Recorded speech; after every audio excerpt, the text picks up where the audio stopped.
여기는 무대가 이렇게 네 이렇게 굉장히 어색하군요. 네. 저희를 우러러 봐주시니까 곰들 바를 모르겠습니다.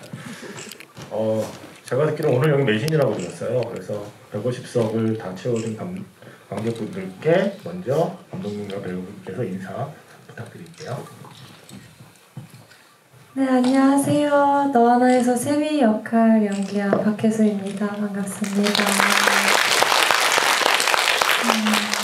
또 이렇게 무대 위에 올라오니까 기분이 조금 다르네요.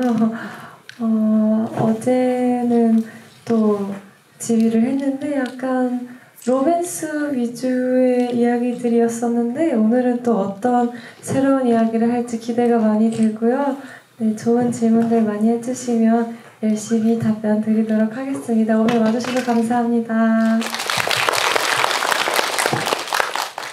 네, 늦은 시간에 와주셔서 감사합니다.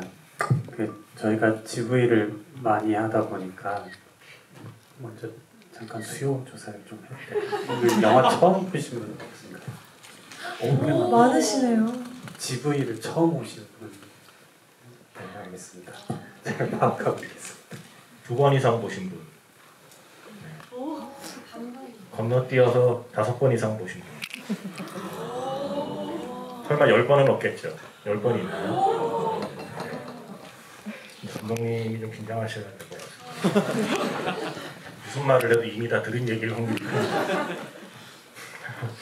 일단 제목 얘기부터 해볼까요? 이 뒤에 포스터에 있는 글씨가 감독님 글씨인 걸 알고 계신가요? 네. 감독님께서 영화에서 미술하는 분이 많이 출연하시던 그 솜씨를 발휘하셔서 너와 나라는 제목을 지으셨고, 제가 영문 제목이 궁금했어요. 영문 제목은 더 드림송스잖아요. 그래서 너와 나라는 제목과 드림송스라는 제목은 처음부터 생각을 하시고 시나리오를 쓰신 건지. 네. 네, 너와 나는 영화 시나리오 쓰기 전부터 친구한테 뭐 이런 만화 제목이 있어 라고 했을 때부터 뭔가 마음에 들었던 제목이었고, 더 드림송즈란 제목은 편집까지 다 마치고 이제 해외영화제 배급해야 되는 시점에서 영어 제목을 붙여야 하는데, 저희 집에 친구가 잠깐 빌려준 시집이 하나 있더라고요. 존 베리먼의 미국 시인인데, 네, 그 분의 시집 제목이었습니다. 그 시하고 연관성이 있는 제목인가요? 아니면 그냥 시집 제목이 마음에 드신 건가요? 시하고는 사실은 크게 내용이랑은 연관이 없고, 그냥 제가 이 영화가 누군가의 꿈처럼 보이길 원하기도 했고, 실제로 제가 이 영화를 작업을 하면서 꿈을 워낙에 너무 많이 꿔가지고 이상한 꿈들을 많이 꿔서 그냥 그렇게 어쩌다 보니 영화 제목이 그렇게 됐습니다. 인터뷰 보니까 너와 나라는 카페에도 우연히 들리게 되어서 네. 이게 뭔가 설명을 하자면 길게 설명을 할 수 있는데, 네. 뭐 제가 목포에 가게 됐어요. 목포에 그 전부터 세월호를 봐야겠다 하고 있었는데, 사실 그걸 가게 된 계기도 상당히 좀 어떻게 보면 이상하게 들릴 수 있는 이야기가 있어서 제가 가게 됐는데, 세월호를 보고 나서 어딜 갈까 하다가 지도를 이렇게 찾아보니까 보심에 노적봉이 있더라고요. 근데 노적봉은 이제 제가 어렸을 때 안산에 살 때 엄마랑 같이 매일 새벽마다 올라가던 산 이름이기도 하고, 뭐 흔한 산 이름이긴 한데, 그래가지고 여기 가야겠다 해서 갔는데 거의 폐업 직전에 카페, 너하나 카페가 있더라고요. 그래서 이상했죠. 그래서 감독님께서도 미처 생각하지 못한 수많은 우연과 행운이 만나서 지금 여러분이 보신 너와 나라는 작품이 완성이 되었고요.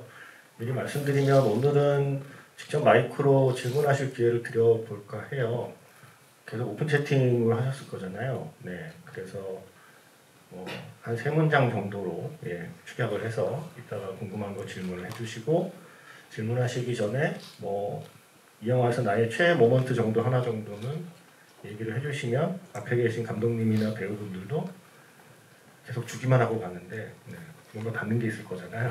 그래서 이 영화에서 제일 마음에 들었던 최애 모먼트 하나 정도를 말씀해 주시고 그 질문을 해주시면 고맙겠습니다. 박혜수 배우님은 많은 지구에서 이야기했겠지만 너와 나라는 시나리오를 읽고 마지막 장을 덮었을 때 그때의 감정이 혹시 기억나시나요? 좀 복합적인 감정이었던 것 같은데요.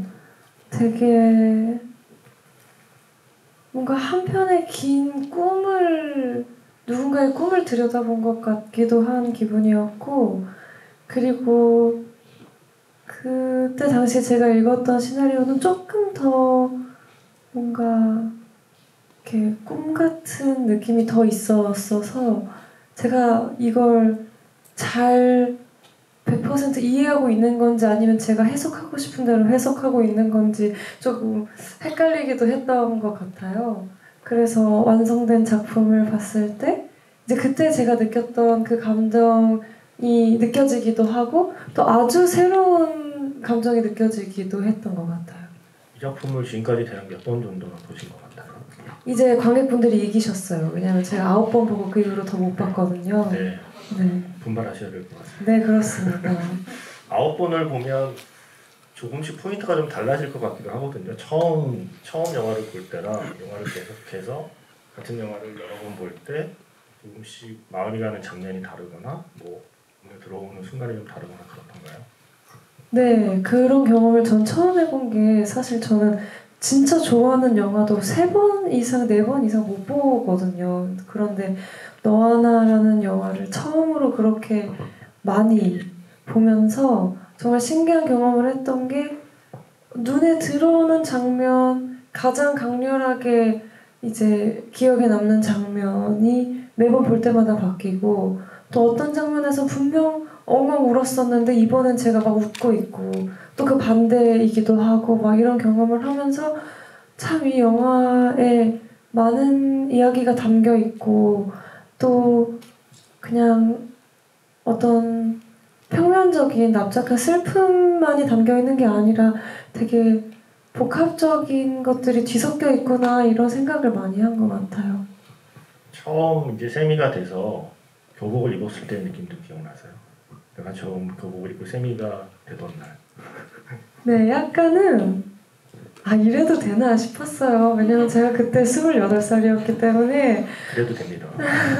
오랜만에 교복을 입었을 때 조금 이상하더라고요. 근데 또 여러 교복 피팅해 보면서 점점 정말 세미 같아 보이는 그 모두의 만장일치로 세미 같아 보이는 교복을 딱 찾았을 때 좀 자신감이 생겼던 것 같습니다.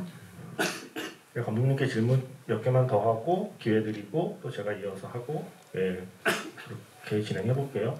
감독님이 이 시나리오를 쓰고서 영화의 시작이 지금 영화를 보시면 학교 운동장이잖아요. 학교 운동장에서 교실에 앉아 있는 세미로 카메라가 들어온다는 처음부터 그렇게 결정을 해놓고 시작하신 건가요? 제가 어느 인터뷰에서 학생들이 원반 던지는 모습을 보고 이게 무조건 첫 장면이어야 한다라고 생각하셨다고 들어서 원반에 뭔가 특별한 원반은 제가 취재의 일환으로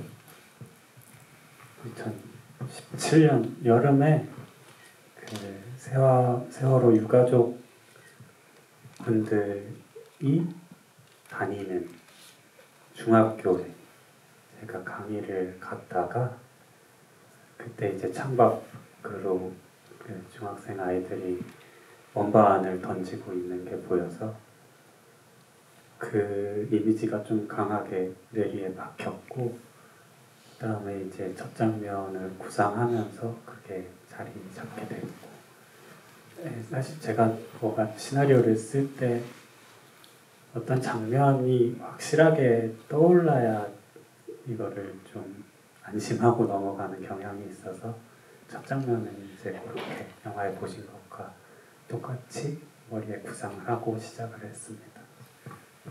감독님이 이 영화의 주연 배우들 말고 이제 흔히 말하는 보조 출연자 분들의 연기도 다 세심하게 연출을 하셨다고 들었어요. 그냥 이렇게 막연한 지시를 하는 게 아니라 그쪽에서 놀고 계세요, 뭐 그쪽에서 수다 떠세요 정도가 아니라 꽤 구체적인 디렉션을 주셨다고 들었거든요.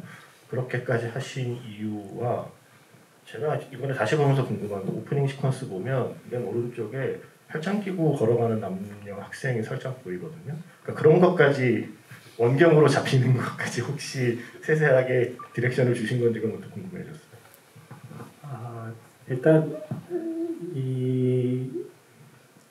거기에서 연기를 하고 있는 인물 하나하나가 다 생생했고 저한테는 중요했기 때문에 할 수 있는 한 최대한 어떤 요소를 만들려고 했고, 근데 그렇게까지 또 세세한 부분은 이제 그 밑에서 현장을 지휘하시는 조 감독님이나 인물 조 감독님이 디렉션을 주셨고, 저는 전체적인 상황 같은 거 원반을 던지고 있다, 혹은 남자아이들이 짓궂게 여자아이들 반으로 자기 친구를 밀어 넣는다, 아니면 남자아이들이 둘이서 이렇게 스탠드에서 누워있는데 벌이 찾아들어서 놀란다, 뭐 이런 것들을 줬던 것 같아요.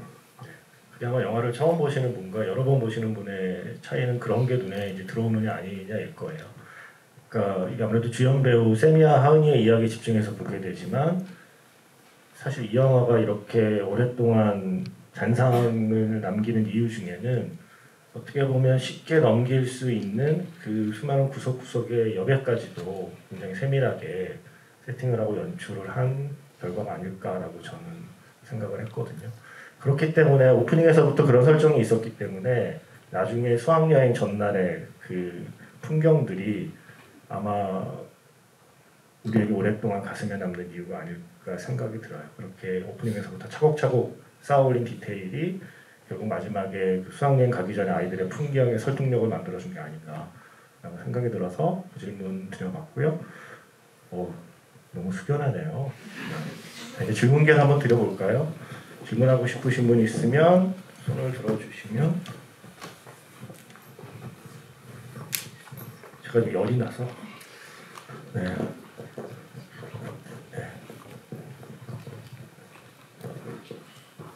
네. 네.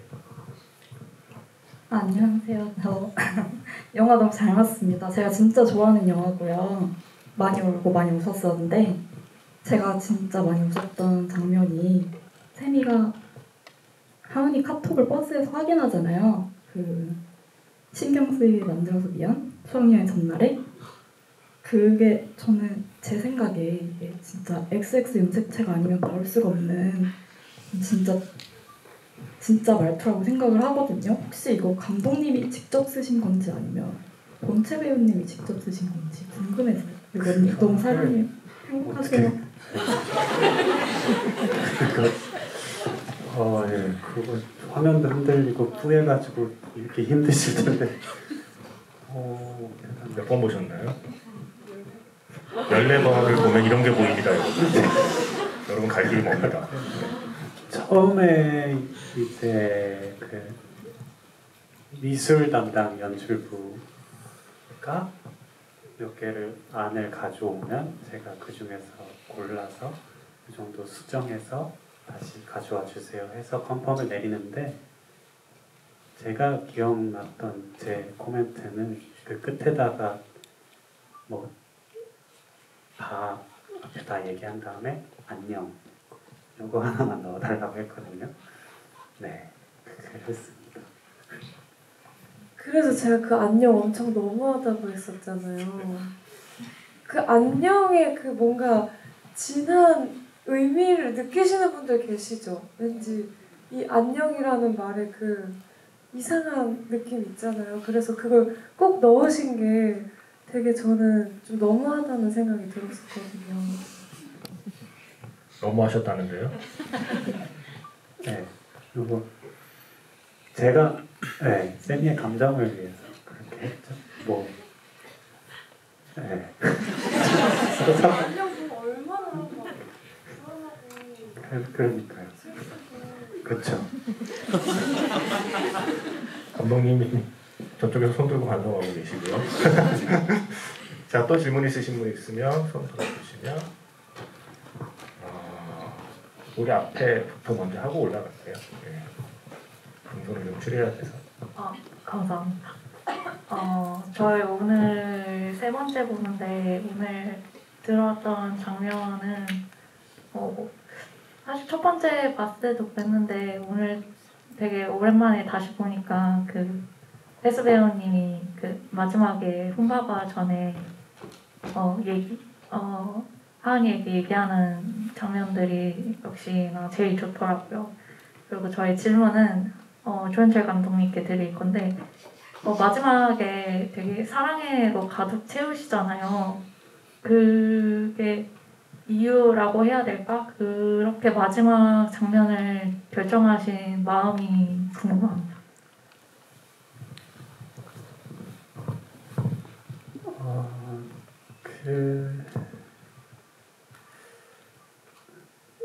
네. 일단 영화를 찍으면서 그 얘기를 전달하고 싶은 바가 그거였고, 근데 이제 뭔가 누군가의 그냥 보편적인 인종을 생각을 했을 때 이 사람이 무슨 말을 제일 많이 듣게 될까를 좀 생각을 해보면 뭐 그 사람이 어떤 삶을 살았느냐에 따라서 다르겠지만 저희 아버지가 돌아가실 때도 실제로 저한테 그 주변에서 제일 들린 말이 그 말이었거든요. 그런 것들을 좀 생각을 했던 것 같아요. 어떤 순간, 인종의 순간 같은 것들을 떠올리면서 이게 모두의 이야기처럼 들릴 수 있게 좀 그렇게 말하지 않을까 했던 것 같습니다. 거기에 대해서는 제가 박혜수 배우님께도 질문이 있는데 조이랑 연기하실 때 제가 듣기로는 조이가 그러니까 조이를 연기한 구로라는 배우죠. 배우 이름은 여러분 영화 나오는 새 배우의 이름은 구로입니다. 구로라는 친구가 연기 천재다라고 감독님께서 지난 인터뷰에서 말씀하셨거든요. 후시 녹음이 거의 없었다. 거의 현장에서 원하는 소리를 냈다. 실제 구로 배우와 함께 호흡을 맞춰서 연기를 하신 박혜수 배우님의 평가를 듣고 싶어요. 그 생각 어떤 배우던가요? 그 사람 연기할 때 느낌들이 좀 재밌었을 것 같아서. 네, 구로는 정말 천재적인 배우고요. 실제로 정말 제가 무슨 질문을 했을 때 이런 소리를 그 리액션을 계속 내줘서 이제 좀 놀라기도 했고요. 그리고 그 사랑해라고 반복적으로 얘기하는 장면에서는 살짝 그때가 시간이 늦어가지고 좀 졸려했어요. 졸려하고 있었는데 구로가요? 아니면 박혜수 배우? 구로가요. 구로가요? 네, 졸려하고 있었는데 그래서 눈을 빤히 마주보면서 꾸벅꾸벅 이렇게 눈을 천천히 감았다 뜨는데 그게 마치 되게 제 말에 집중하고 있는 것처럼 또 보여지기도 해서 그 구로 배우님이 피곤하셨던 게 조금 더 그게 좋은 영향을 주지 않았나 싶습니다. 네. 그래도 히치콕 감독이 그런 얘기 했었죠. 배우는 피곤할 때 제일 멋진 연기더라고. 그래서 그 감독님께서 배우를 괴롭힌 걸로 유명했던 분인데. 자, 또 질문 있으시면 일단 여기 이렇게 받고 이렇게 돌아올게요. 동선 때문에. 혹시 이쪽에 질문 있으신 분이 있나요? 이따 드릴게요. 일단 뒤. 그쪽에 또 질문 있으신 게 모자 쓰신 분부터. 너무 잘 봤습니다.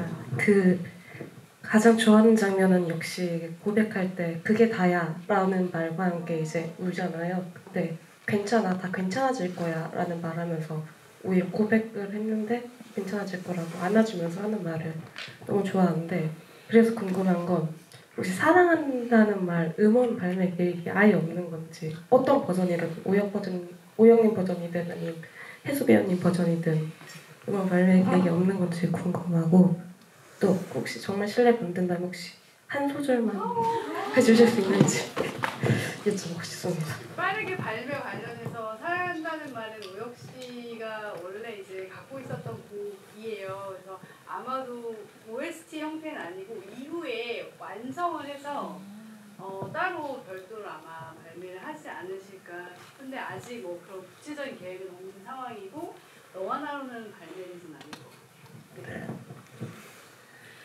네. 제가 노래를 들은 지가 오래되어서 가사를 또 까먹을 수도 있는데 제가 가사를 짱 잘 틀리거든요. 한번 그래도 한 소절 불러보겠습니다.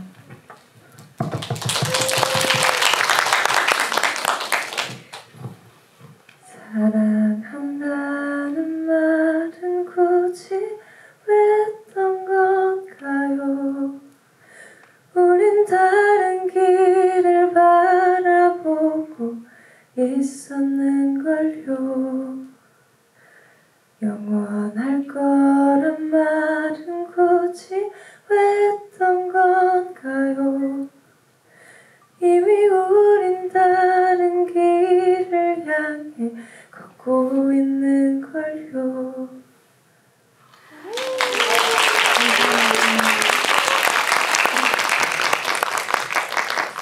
감독님도 하시게요? 마이크를 가져가시고 원하시는가 해서 이게는 헛광인가요? 네. GV 진행하러 왔다가 기호감하고 울 뻔했네요 순간적으로. 자, 또 질문 있으신 분이 있으면 거기 하얀 옷 입은 남자분 기회 드릴게요. 네, 안녕하세요. 영화 정말 재밌게 잘 봤습니다. 제가 가장 인상 깊었던 장면은 맨 마지막에 들판에 누워있던 세미가 딱 컷이 끝나기 전에 미소 짓는 장면이 가장 뭔가 어울렸던 장면인 것 같고, 제가 드리고 싶은 질문은 마지막에 가족들이랑 식사를 할 때 태몽에 관련된 얘기를 하잖아요. 그때 빨간 수박을 먹는 꿈을 꿨다라고 하는데 그거의 의미가 전 좀 궁금해가지고 여쭤보고 싶습니다. 그거는 그 장면 전체적으로 좀 얘기를 듣고 싶어요. 일단 저는 그렇게 국수 만드는 기계를 실제로 써보신 분이 어떻게 해서 그걸 구매하는 설정이 나오게 되었는지도 일단 궁금하고요. 마지막에 그게 어쨌든 마지막 엔딩 직전의 장면인데 그 세미가 마지막에 엄마 아빠랑 보내는 시간인 거잖아요. 그 시간을 어떤 톤으로 어떤 말을 주고받으면서 어떻게 그 장면이 좀 연출이 되었으면 생각을 하셨는지, 아마 그러다가 태몽 얘기도 나오는 것 같아서 그걸 뭉뚱그려서 마지막 엔딩에 대한 질문 드리겠습니다. 네, 일단 뭐 이거는 시나리오 작법의 문제인데 초반에 씨를 뿌렸으면 걷어들여야 되거든요. 이제 엄마가 택배를 세미도 짜증낼 정도로 많이 시키는 홈쇼핑을 즐기는 분이고, 그래서 이제 그런 수상한 물건도 사서 주문을 했다고, 그걸 배가 고팠기보다는 그걸 한번 왔으니까 해보기 위해서 늦은 밤에 가족들이랑 해먹는 거고요.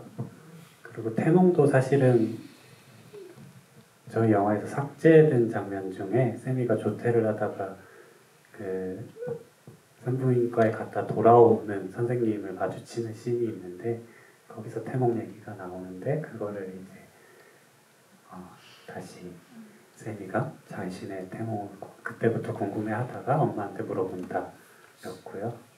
그리고 그 씬 전체적으로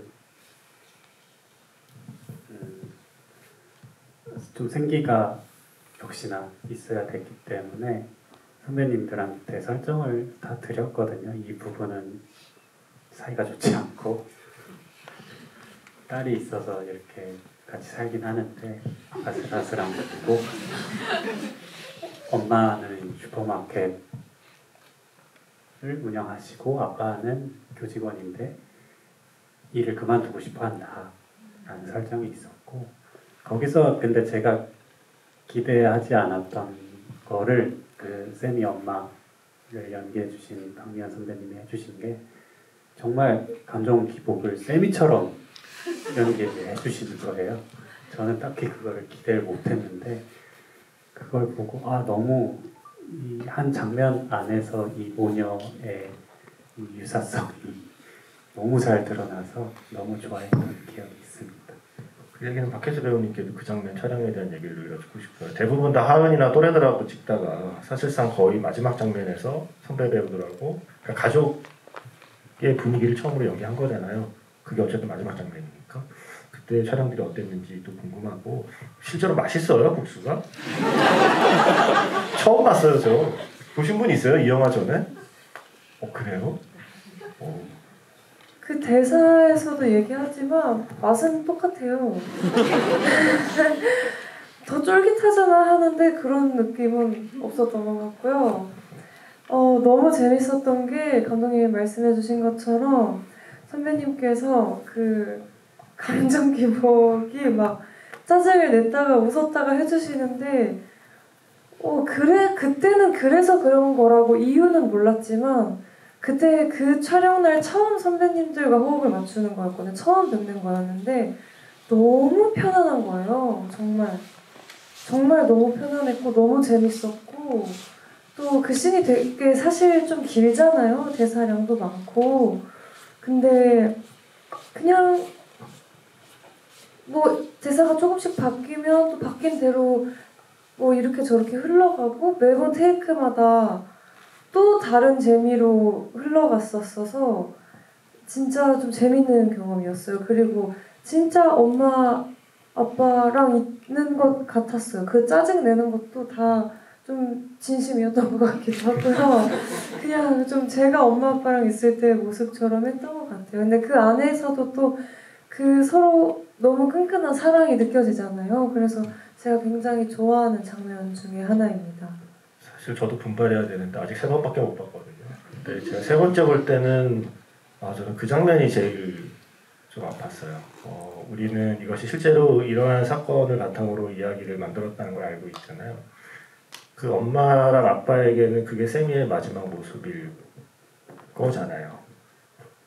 나중에 세미를 떠올리게 되면 그날에 그때 왜 내가 애를 구박했을까에 대한 자책을 왜 살가운 얘기를 못해줬을까에 대한 자책을 엄마가 할 수밖에 없는 밤이었고 아빠도 그게 마지막인 줄 알았으면 더 많은 이야기를 해줬을 텐데 머리 말려 비듬 뭐 이런 장난 섞인 얘기만 내가 했네라고 아마 두고두고 후회할 장면이라 영화에 담기지 않은 하지만 우리가 상상할 수 있는 그 엄마와 아빠의 어떤 회한과 후회가 이렇게 묻어나더라고요. 왜 우리가 이렇게 페인트칠 덜 마른 거 만지면은 묻어나듯이 어떤 장면의 어떤 감정은 그게 꼭 드러나지 않아도 자연스럽게 묻어나는 순간들이 있는 것 같아요. 그 장면에서는 굉장히 재밌는 말씀하신 것처럼 촬영도 재밌게 하신 것 같고 저도 처음 볼 때는 재밌는 장면이었는데 생각할수록 저는 그 장면이 제일 아픈 장면이고 마지막에 갔다 올게 라는 대사도 사실은 신카이 마코토 감독이 계속해서 동일본 대지진 영화 이야기 만들면서 스즈메의 문단속을 만든 이유도 수많은 사람들이 다녀올게 라고 말하고 나갔는데 다녀왔습니다 말하면서 문을 닫고 들어오지 못했다는 사실이 굉장히 자기에게 중요했다는 이야기를 했거든요. 그러니까 그 마지막 대사도 세미는 갔다 올게 라고 얘기를 했고 영원히 갔다 왔습니다, 다녀왔습니다라는 말을 할 기회를 잃어버린 거죠. 그래서 저는 그 장면이 어떻게 보면 되게 재밌는 장면인데 국수 먹는 장면이 3번째 보니까 그 장면에서 확 오더라고요. 또 질문 있으신 분 있으면 여기 아까 모자 빈인가요 그게? 네, 영화 너무 잘 봤고요. 2번째 보니까 좀 더 와닿는 장면들이 많이 있더라고요. 그리고 제일 좋았던 장면은 그 옥상에서 싸운 거의 옥상인가요? 옥상에서 그 세미랑 하은이랑 둘이 이렇게 처음으로 감정이 이렇게 팍 터지는 장면들이 너무 좋았는데요. 어떻게 그 여고생의 느낌으로 딱 살려가지고 화를 냈는지 정말 너무 궁금하고요. 그리고 그 하은이가 쌤이랑 약속을 깨고 그 또리아범을 만나러 갔잖아요. 근데 그게 어떻게 접점이 생겨가지고 둘이 약속을 잡게 된 건지 그게 너무 궁금하더라고요. 설정이 따로 있으실까요?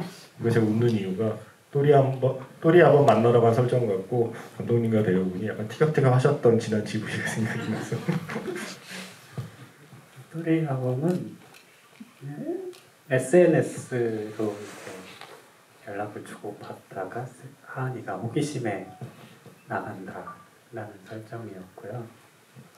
그 옥상에서 싸우는 건 저희가 이제 세미에 대해서 그 회의를 할 때 혜수 씨 의견은 세미가 너무 좀 밉상이다였거든요. 그래서 그 선을 되게 잘 타야 됐었는데 그 옥상 장면 찍기 전날 혜수 씨가 저한테 전화를 와가지고 그 대사 하나하나 끝나는 그 어미 하나하나까지 다 디테일하게 의견을 줬어요. 그래서 이제 좀 이거를 수위를 조절해서 반영을 해서 저희가 옥상 장면을 찍었고 그때 어떤 얘기들을 했었죠? 그때 나왔던 대사가 아마 기억이 안 난다. 뭐였더라? 14번 보신 분 기억나시나요? 한번 체념을 하면서 찌르잖아요, 하은이를. 체념하는 척하면서. 그런 것들을 통화를 하면서 저희가 그날 만들어서 반영을 했던 기억이 있어요. 그 장면 촬영에 대해서 혹시 좀 덧붙이실 거 있나요? 이것도 한 번 얘기한 적이 있었는데 사실 세리가 그 전부터 왜 이렇게 오락가락해 하고 또 가요 또 얘기를 앉아서 안 하고 또 혼자 이렇게 가는데 따라가잖아요 또 하은이는. 근데 그러고 싸우다가 이제 다혜 얘기 계속 꺼내고 이러니까 너 진짜 그만 좀 해 하면서 이렇게 너 진짜 애 같은 거 알아? 할 때 이제 테이크를 엄청 여러 번 가다 보니까 이제 진짜로 화가 점진적으로 올라와서 이제 시은 배우가 NG였는데 너 진짜로 해도 돼요? 너 진짜 애 같은 거 알아? 인 대사를 너 진짜 애새끼 같아 라고 하는 NG가 있었던 세미가 그만큼 너무했다 뭐 이거죠. 네, 그렇습니다. 또리 아범을 실제로 만났을 때 기분은 어땠나요? 하은이가 이 자식을 만나요. 나와의 약속을 깼다는 걸 인지한 채 또리 아범을 마주쳤잖아요. 그 장면이 좀 궁금했어요. 일단 어처구니가 없었고요. 너무 화가 났고요. 아저씨가 훔봐봐요 할 때 쌤이 얼굴이 짱 빨갛거든요. 그 막 분노가 막 점점 차오르는 쌤이 얼굴이 보이다가 그렇게 딱 이제 또 유일하게 쌤이가 욕을 막 하는 장면이기도 하고 그래서 사실 쌤이는 많이 화가 났는데 이제 제 거 다 찍고 나서는 좀 재미가 있었던 게 또 선배님이 이렇게 애드립을 막 이렇게 많이 하셔가지고 저 얼굴 안 찍고 있을 때는 그거 구경하면서 다음 테이크는 어떤 애드립을 하실까 이거 구경하는 재미가 또 있는 장면이었습니다. 정민 씨께 감사드립니다.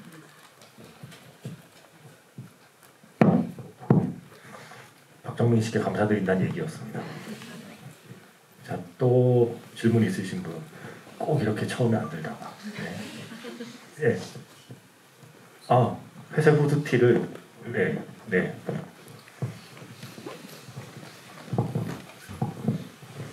전 두 번째 봤는데요. 지난주 인디스페이스에서 보고 이제 두 번째 보고 있는데 가장 최애 장면은 영화에서도 굉장히 중요하다라고 저는 생각을 하는데 그 춘식이를 엄마한테 찾아줘서 이제 세미하고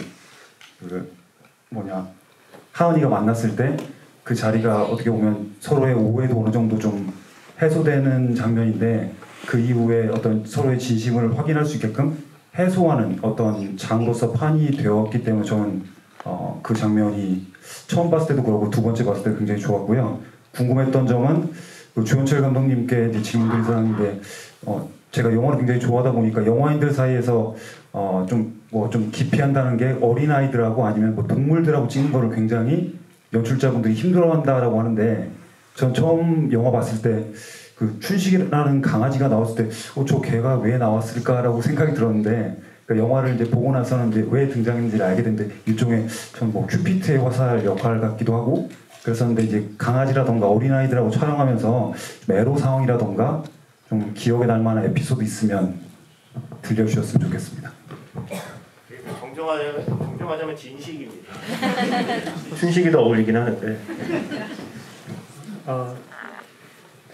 네, 제가 학교 다닐 때도 그냥 동기들이랑만 찍다가 이번에 처음 장편 하면서 동물들이랑 어린아이랑 하게 됐는데 뭐 한간에 그렇게 얘기하는 거에 비하면 그렇게 큰 어려움은 없었던 것 같은데 진식이가 정말 첫 테이크가 완벽한 친구라가지고 이제 테이크를 갈수록 이제 점점 안 좋아지는 항상 이제 씬을 촬영을 시작하기 전에 항상 긴장을 하고 모든 스태프들이 집중을 하고 있었어야 했었던 것 같아요. 네, 그런 게 항상. 네. 진식이를 연기한 배우 이름은 또리입니다. 똘똘이. 아, 똘똘이. 네. 또리는 제 강아지였던. 자, 또 질문 있으신 분 있으면 이쪽에 너무 기회가 안 갔지만, 네, 우리 한 번 더 하고 글로 갈게요. 네. 네, 앞에 계신 분을 기회를 드릴게요. 네. 아니요, 네, 맞습니다. 네, 안녕하세요. 저는 개인적으로 가장 인상 깊었던 장면은 그 하은이가 버스 안에서 눈물을 터뜨린 장면이었는데 제가 그 장면 전부터 눈물을 좀 참고 싶었는데 그 장면에서 빵 하고 터지면서 그 장면이 가장 인상 깊었고요. 제가 여쭤보고 싶은 질문은 그 거울에 관한 거였는데 그 세미라는 인물이 꼭 거울에 비춰져서 나타나고 그 외의 인물은 나오지 않더라고요. 그 장면에서 의도하신 바가 있는지 궁금했습니다. 드디어 나왔습니다. 거울, 사과, 시계, 물컵. 거울 같은 경우에는 저한테 거울이 주는 느낌이 어떤 상이 맺혔다가 이걸 외우고 있으신 분들도 계시죠? 마이크를 넘겨서 어떤 상이 맺혔다가 이제 사라지는 느낌이 중요했거든요. 그래서 어떤 샘이라는 인물이 계속해서 거울의 이미지가 맺혔다가 사라진다가 중요했고 이게 후반부로 갈수록 이제 특히나 그 마지막에 하은이랑 인사하고 돌아오는 집 앞에서 보여질 때는 좀 꺼지기 직전에 촛불처럼 이렇게 맺혔다가 사라지고를 좀 반복해야겠다라고 생각을 했고 조금 더 의미에 대해서 의미를 찾고자 한다면 그 사물이 가지고 있는 어떤 스토리 같은 것들이 저한테는 중요했어요. 그래서 이게 확 눈에 안 띄더라도 저는 그런 소품 하나하나가 가지고 있는 스토리가 좀 중요했거든요. 저한테는 이 영화를 찍으면서 실제로 그 거울은 이제 단원고 주변에 작은 정자가 하나 있는데 거기서 가져온 거고 거기에 이제 실제로 아이들의 모습이 세미처럼 맺혔다가 사라졌을 것이다 라고 생각을 하고 그런 것들을 찍었던 것 같아요. 이거는 두 분께 추가 질문을 들어볼게요. 실제 안산에 가서 촬영하기로 결정을 하신 이유는 뭐 사실 우리가 알 것 같지만 실제로 그러기까지는 좀 약간 좀 조심스러운 것도 있었을 것 같고요. 약간의 고민 과정이 있었을 것 같아서 실제 안산에서 촬영하기까지의 과정이 조금 궁금하고요. 배우님은 실제 그 공간에서 연기를 한다는 게 어떤 기분이었는지 좀 궁금합니다. 실제로 제가 어린 시절을 안산에서 보냈기 때문에 안산은 저한테 되게 멀지만 엄청 친숙한 공간이었고 그래서 시나리오를 쓰는 과정에서 이 공간이 주는 느낌을 좀 찾고 싶어서 자주 왔다 갔다 했던 것도 있고, 그러면서 이제 제 기억 한편으로 묻어뒀던 장소들을 다시 찾아가면서 거기서 느껴지는 이상한 감정 같은 것들을 안고서 시나리오를 쓰기도 했고, 촬영도 역시나 그러한 공간에서 해야겠다라는 생각을 했었던 것 같고요. 찍으면서 제일 좀 아마 혜수 씨도 비슷할 텐데 제일 이상했던 건 그 놀이터에서 그 할머니랑 손녀가 공룡을 집어들 때에 세미가 보이는 샷, 그 클로즈업 샷의 바로 뒤편이 이제 단원고가 보이거든요. 그런 내용과 맞물려서 되게 그 씬이 이상한 날이었고 이상한 장면이었죠.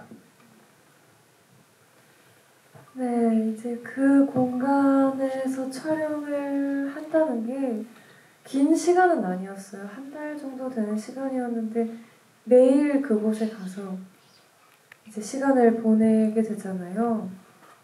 그럼 어쨌든 그 세미를 연기하고 있을 때는 나는 하은이를 너무 좋아하는, 하은이 때문에 감정이 요동치는 그런 천진난만한 사랑스러운 세미인데 그렇게 집중을 해야 하는데 그게 어려웠던 게 생각이 안 날 수가 없는 거죠. 이 길을 아이들이 한 번쯤은 걸었었겠지? 단원고 근처 공원에서 촬영을 하게 되면 이 공원에서 이렇게 이 정자에도 앉아봤겠지? 하는 생각이 한번 들기 시작하면 이제 그 마음이 이제 분리가 돼야 되는데 그게 조금 촬영하면서 가장 어려운 부분 중에 하나였던 것 같아요. 버스 장면은 저도 굉장히 오래 좀 잔상에 남아있고 하은이의 옆자리는 언젠간 채워지겠죠. 뭐 새로운 친구를 만나든 새로운 사람을 사랑하게 되든 언젠가는 채워지겠지만 세미가 있던 그 자리는 영원히 채워질 수 없는 그 버스 장면이 있었고 언젠가는 에어팟을 쓰겠지만 그래도 엉킨 줄을 풀어주던 그 세미에 대한 기억들은 아마도 영원히 지워지지 않을 것이고 제가 또 되게 슬펐던 장면은 마지막에 세미가 샤워할 때 손에 랩을 감잖아요. 흉터 생길까봐. 하지만 우리는 세월호의 아이들이 어떻게 생을 마감했는지를 알고 있기 때문에 고작 이 상처에 물 닿는 것도 조심하던 그 세미가 결국은 우리가 알고 있는 그러한 죽음을 맞이했다는 생각을 하면 랩을 감는 그 장면도 사실은 굉장히 슬픈 장면으로 좀 영화를 생각할 때마다 좀 다가오더라고요. 자, 또 질문 있으신 분이 있으면 여기 한 분 드리고 일로 넘어가겠습니다. 양력 쓰신 분. 영화 너무 잘 봤고요. 가장 좋아하는 장면은 그 진시가 간식 이거 하는 그 장면. 되게 약간 재치 있게 하신 것 같아서 되게 재밌었고 혹시 거기서 어떤 디렉션이 있으셨는지 그 살짝 궁금하고 그리고 또 질문 드리고 싶은 거는 그 전에 GV에서 감독님께서 직접적인 레퍼런스는 구스 반 산트의 엘리펀트 작품을 들으셨던 것 같은데 혹시 어떤 부분에서 레퍼런스를 하셨는지 궁금합니다. 첫 번째 질문은 진식에게 어떤 디렉션을 주었냐는 건가요? 아니면 배우분에게? 네, 그 장면 디렉션이 없었어요. 네, 셋이서 그냥 놀라고 하고 저희는 찍은 게 다고요. 자리를 바꿔가면서 찍은 게 다고. 구스반산 엘리펀트도 사실 영화를 처음 떠올렸을 때 막연히 떠올랐던 영화였고 시간이 지나면서 이게 더 이상 저한테 그러니까 너와 나라는 작품에 유효하지 않다는 생각이 들어서 어느 순간부터 그냥 엘리펀트는 생각을 안 했죠. 특히 특히나 엘리펀트는 그 순간이 벌어지잖아요. 그 죽음의 순간이 벌어지는 게 꽤 엄청나게 큰 차이였기 때문에 더 이상 저한테 어떤 영감이나 유효한 지점이 없었던 것 같고, 사실 영화를 찍으면서 어떤 구체적인 레퍼런스를 할 게 별로 없었던 것 같고요.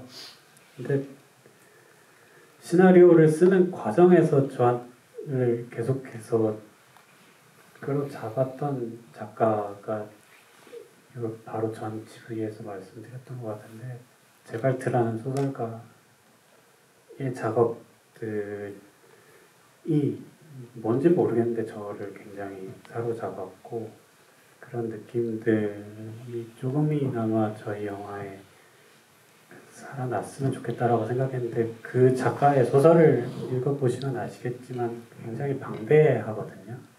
정말 상관없어 보이는 것들도 다 엮어들어서 이렇게 좀 병렬적으로 배치를 한 다음에 정말 긴 위로 같은 문장으로 서술을 하는 작가이고, 그렇게 읽다 보면 이제 이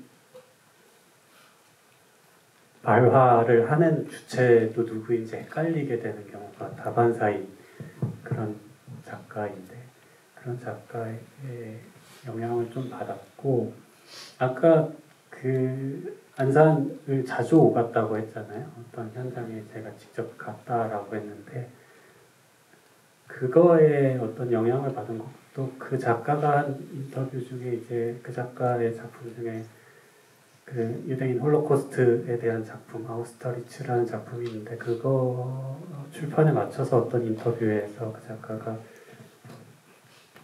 어떤 망각 속으로 잊혀져 가는 어떤 사건에 대해서 알기 위해서는 최소한 그 사건이 일어났던 곳에 가봐야 된다라는 말을 하거든요. 실제로 그 벨기에의 안트베르펜이라는 지역 외곽에 브렌동크라는 유대인 수용소가 있는데, 거기에 가서 그 작가가 느꼈던 어떤 감정을 서술한 장면이 그 아우스터리츠에 있기도 하고, 실제로 제가 또 거기에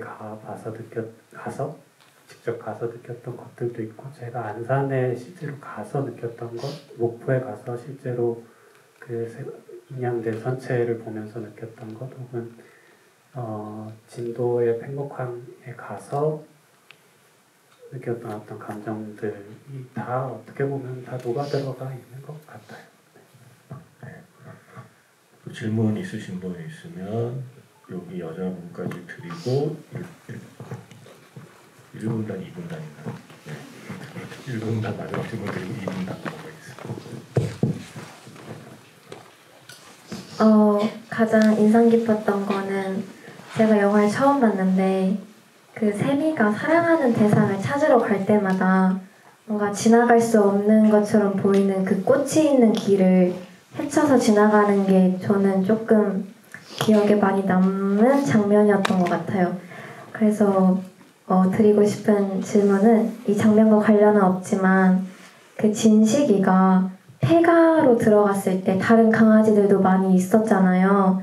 그때 왜 혼자가 아니고 다른 강아지들이 많이 있는 그런 장면을 연출하셨는지 궁금합니다. 네.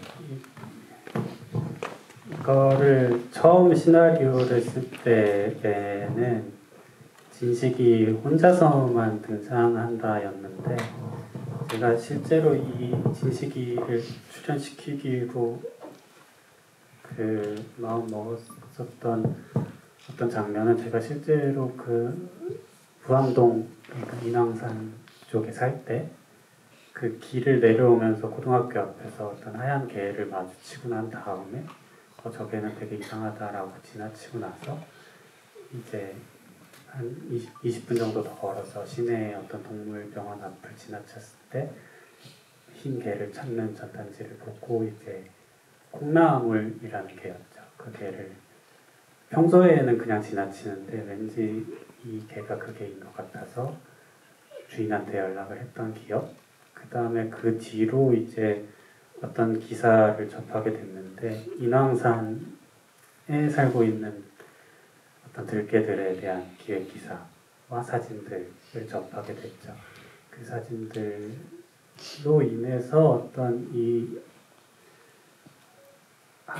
뭔가 한 개체의 이야기보다는 어떤 집단적인 느낌이 필요하다라는 생각이 들었고, 그래서 이제 좀 개들이 많이, 그러니까 그 인왕산이나 북한산에 떠도는 개들은 이제 은평구 재개발로 인해서 이제 살 곳을 잃어버린 개들이 떠도 이렇게 좀 모여 살게 된 거였거든요. 그러면서 이제 그 사진을 찍었던 작가님이랑도 연락을 하게 되고 그런 과정들이 있었던 것 같아요. 그래서 그 작가님이 실제로 어렸을 때 친하게 지내던 개도 콩나물이었다는 걸 알게 되고 하얀색 눕게 이런 이야기들이 있습니다. 감독님이 오늘 말씀을 길게 하시네요. 네. 그래서 질문을 더 못 받을 것 같은데 어떡하죠? 이제 마무리를 해야 될 것 같은데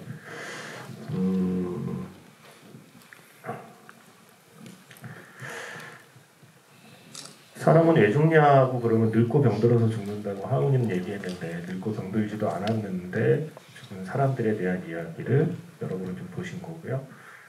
보통은 그날 어떻게 죽었는지에 대한 이야기만을 우리가 오랫동안 해왔지만 그날 전까지 그들이 어떻게 살았는지에 대한 이야기를 그려낸 작품이기 때문에 너와 나가 어떤 생명력을 갖고 있다고 생각해요. 그리고 제가 쓴 글을 스스로 이야기하는 게 정말 낯간지럽지만 제가 이 영화를 보고 느낀 건 우리가 어떻게 세월호같이 좀 큰 사건이나 큰 아픔의 감정은 잘 들여다보려고 하지 않거든요. 치워두잖아요. 우리가 감당하기 힘든 걸 스스로 알기 때문에 약간 좀 은유적으로 표현하자면 작가들이 글 쓰다가 망치면 종이 꾸깃꾸깃 접어서 이렇게 바닥에 던지는 거가 영화에 나오는 것처럼 이렇게 어떤 우리 삶에 지난 시간이나 지난 감정들도 그렇게 그냥 아무렇게나 꾸겨서 이렇게 치워놓는 시간이나 감정이 있다고 생각해요. 우리 모두에게 개인적이든 아니면 뭐 사회적인 기억이든.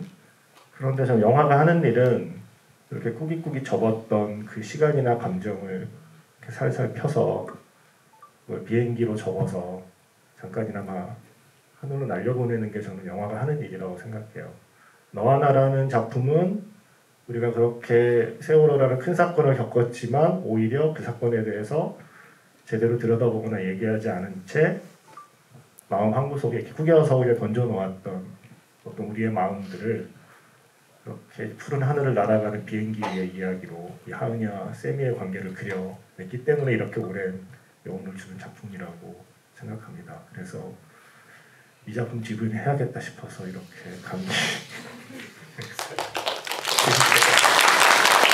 오열에 시달리며 콘서트를 하면서까지 이 자리에 왔던 이유이고요. 오늘 늦은 시간까지 함께해 주신 관객분들께 박혜수 배우님도 그리고 전혜철 감독님도 마지막 말씀 부탁드립니다. 네, GV를 지금 3주차 하고 있는데요. 영화를 찍을 때도 그랬지만 요즘에도 참 마음이 되게 복잡해요. 너무 행복해요. 너무 행복하고 이렇게 관객분들 이야기 나누고 뵙는 것도 너무 즐거운데 또 이야기를 하다 보면 어쨌든 아직까지는 제가 이야기를 할 때 눈물을 참아야 하고 괜찮지 않은 순간들이 있거든요. 근데 이 영화를 통해서 여러분들과 이렇게 이야기 나누는 시간을 통해서 하루하루 매일 저도 좀 치유를 받고 있는 것 같아서요. 이 영화를 봐주시는 또 관심을 가져주시고 이렇게 궁금해 해주시는 여러분들께 진심으로 감사드립니다. 네, 오늘 와주셔서 감사합니다.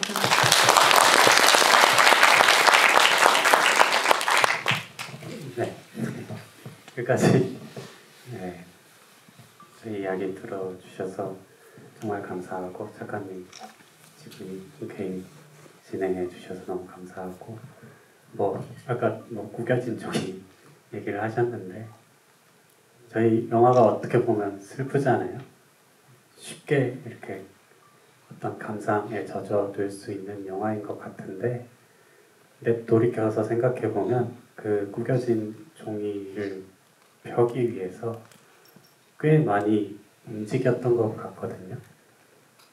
네, 어떤 기억 속에 잊혀지는 무엇을 다시 느끼고 기억하기 위해서는 실제로 그 사건이 벌어졌던 장소에 가보는 것이 저한테는 되게 중요했고, 그게 되게 저희 영화를 만드는 데 있어서 중요했어요. 그러니까 마냥 감상에 젖어서 슬퍼한다거나 이런 것들로 만들어진 게 아니라 그런 구체적인 행동들로 만들어진 것이기 때문에 여러분들도 이 이후에 영화관을 나서서 뭐를 어떤 작업을 한다거나 일을 한다거나 뭐를 기억하고 싶다거나 하실 때는